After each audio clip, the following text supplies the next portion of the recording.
Hi అండి, welcome to Gundamma కథలు.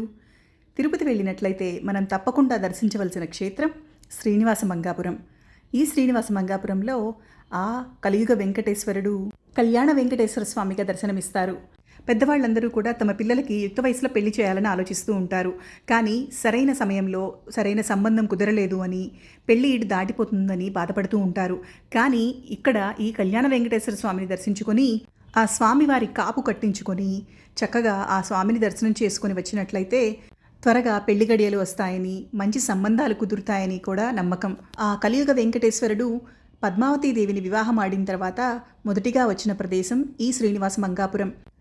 చూడండి, ఈ కనిపిస్తున్న కొండలో ఆ వెంకటేశ్వరుడు కొలువై ఉన్నాడు. మనకి కొండపైకి వెళ్తున్నప్పుడు ఈ స్వామి ఇక్కడ దర్శనమిస్తారు.